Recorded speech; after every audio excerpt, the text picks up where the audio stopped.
Vous êtes sur RTL. 7h45, excellente journée à vous tous qui écoutez RTL. Elisabeth Martichoux, vous recevez donc ce matin le député de la Marne, membre du groupe Liberté et Territoire de l'Assemblée nationale, Charles de Courson. Bonjour Charles de Courson, merci d'être sur RTL ce matin. Vous avez marqué, pour ne pas dire choqué, certains à l'occasion des débats à l'Assemblée nationale sur la loi anti-casseurs qui a été votée très largement hier à l'Assemblée, avec entre autres cette accusation que vous avez portée il y a une semaine. C'est la dérive complète. On se croit revenu sous le régime de Vichy. On va venir au fond, bien sûr, mais pardon, Charles de Courson, qu'est-ce qui vous a pris de faire cette comparaison avec Vichy ? Le but était de réveiller les consciences. Vichy, c'était quoi ? On a suspendu le Parlement, en fait, on l'a supprimé, et on a transféré une partie des pouvoirs qui relevaient de l'autorité judiciaire à l'autorité administrative. C'est-à-dire, Mme Martichoux, vous êtes accusé d'avoir des sympathies résistantes, mais on va vous arrêter. Voyez. Ouais. Bon, donc sur une présomption de sympathie. C'est toujours la présomption, vous voyez, il n'y a aucun fait établi, voilà. Eh bien, c'est exactement l'article 2. Attendez, excusez-moi, Vichy, c'était carrément l'interdiction de manifester. Bien sûr, mais ça n'empêchait pas. On n'en est pas là. Ça n'empêchait pas certains. Emmanuel Macron n'est pas un nouveau Pétain. Non, mais j'ai pas dit ça. J'ai dit que c'était la même dérive. Voilà, c'est une dérive. Que tous les gouvernements en difficulté sont tentés par cette dérive pour expliquer que s'ils ont mal géré l'affaire des Gilets jaunes, c'est parce qu'ils n'avaient pas les outils juridiques. Ce qui n'est pas du tout exact. Ce que vous dites, c'est que Christophe Castaner a porté cet article 2 pour essayer de faire croire qu'il n'avait pas les outils pour empêcher l'Arc de Triomphe, les violences, etc. Absolument, de se disculper en quelque sorte. Et puis il y avait derrière aussi une manœuvre politicienne qui consiste à reprendre une proposition de loi votée au Sénat par le sénateur Retailleau, qui était un très mauvais texte, et de le reprendre pour obliger les Républicains qui sont tombés à pieds joints dans le piège tendu par le gouvernement et qui ont voté pratiquement comme un seul homme en faveur d'un texte qui est très mauvais. Voilà. Vous dites loi de circonstance. Christophe Castaner répond loi de bon sens à l'égard des brutes, c'est lui qui le dit, qui empêche de manifester. Mais les outils juridiques existent. Simplement, ils sont sous l'autorité judiciaire. Prenez l'article 1er qui définit un périmètre au sein duquel on peut effectuer un certain nombre de contrôles. Mais l'article existe. Simplement, il est sous l'autorité judiciaire. Bon, et il a été largement utilisé dans les manifestations des Gilets jaunes. L'article 2, même chose, dans le Code de la sécurité intérieure. C'est une peine complémentaire, mais prononcée par la justice. Ce que je critique, c'est qu'on veuille transférer à l'autorité administrative, c'est-à-dire au préfet sous l'autorité du ministre de l'Intérieur, des pouvoirs qui relèvent de l'autorité judiciaire, gardienne des libertés publiques. C'est pas les préfets qui sont les gardiens des libertés publiques. C'est pour ça que vous faites cette analogie encore une fois avec Vichy. On rappelle que votre grand-père a été un des 80 parlementaires à voter contre les pleins pouvoirs à Pétain, et d'ailleurs il est mort 5 ans plus tard en déportation. Oui. Donc ça ne vous paraît pas outrancier. Je vous demande ça, j'insiste un peu sur cet effet de tribune, peut-être qu'on pourrait vous reprocher éventuellement, parce que le débat public s'abîme parfois justement dans ces comparaisons. Je n'ai pas l'habitude d'être excessif.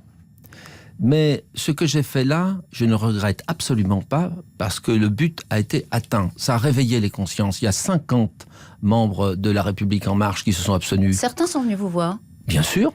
Et pour vous dire et quoi ? Pas des moindres, pour me dire que j'avais raison. Et pas des moindres, c'est-à-dire des gens qui ont des positions au sein de la commission des lois importantes. Voilà.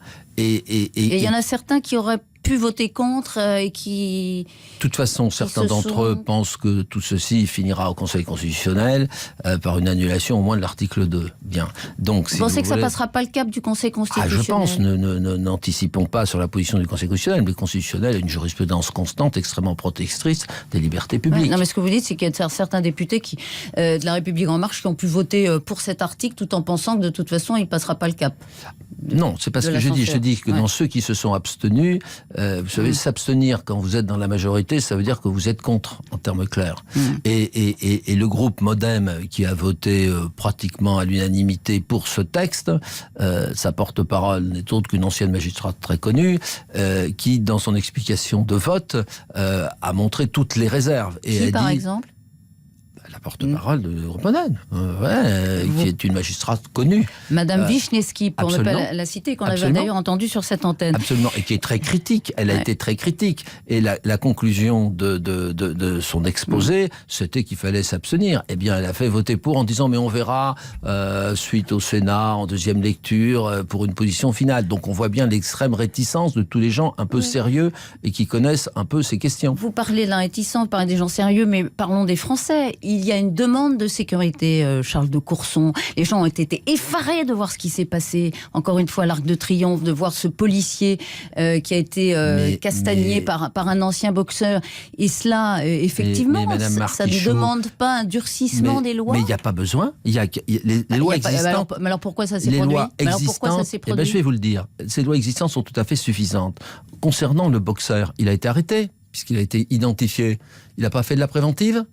Donc il y a besoin de cet article 2 ? Nullement. L'idée de Christophe Castaner, c'est d'empêcher que ça se produise, plutôt que effectivement condamner après. Mais Madame Martichoux, au nom de quoi je vais dire que Madame Martichoux va être interdite de manifestation parce que je pense qu'elle va commettre des agissements. Donc on ne peut rien. Pour prévenir les violences auxquelles on a assisté, on applique la loi. Et la loi, le boxeur en question, la préventive, et reste le problème des Black Blocs.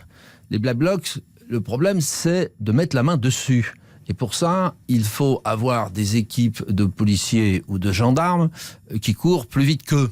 Oui. Voilà.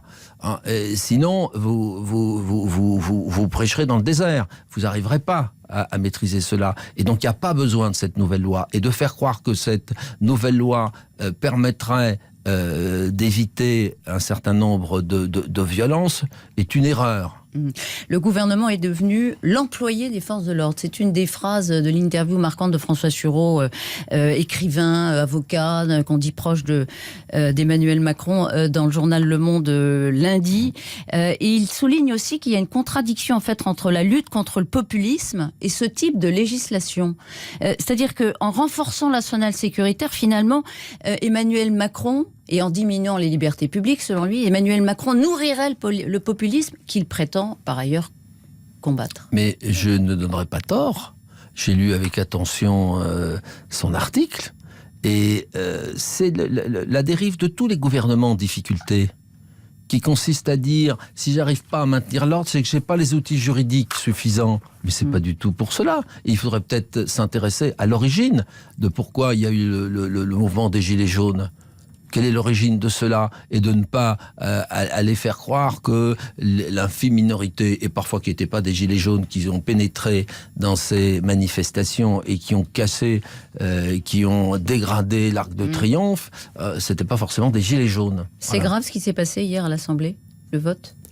Grave, c'est intéressant, puisque ça montre qu'il y a encore des gens qui ont une conscience, vous voyez, et qui réfléchissent. Vous voyez le verre à moitié plein, on va dire, dans les 50 marcheurs qui se sont abstenus. Notamment, mais d'autres, bien d'autres. Charles de Courson, un mot encore. Vous êtes connu pour défendre la République, exemplaire. Vous êtes élu depuis 25 ans, réélu constamment depuis 1993. L'exemplarité, est-ce que c'est de limiter le cumul dans le temps? Alors, je pense que c'est une énorme erreur. Parce que si vous êtes élu, Madame Martichoux, maire de votre commune, à 30 ans, 3 mandats, donc à 48 ans, vous êtes apprécié de vos concitoyens. Pourquoi est-ce que vous voulez priver vos concitoyens de la possibilité de vous réélire? Moi, ma thèse, c'est que c'est pas ça le bon critère. Ce qu'il faudrait, c'est mettre une limite d'âge à la candidature. Voilà. C'est-à-dire une limite d'âge, c'est-à-dire que vous ne pouvez pas vous présenter au-delà de tel âge. Et quel âge? Pourquoi tel âge? Autour de 65, 70 ans. Et pour rendre service aux élus. Au-delà de 70 ans, on a le temps de se faire élire plusieurs fois.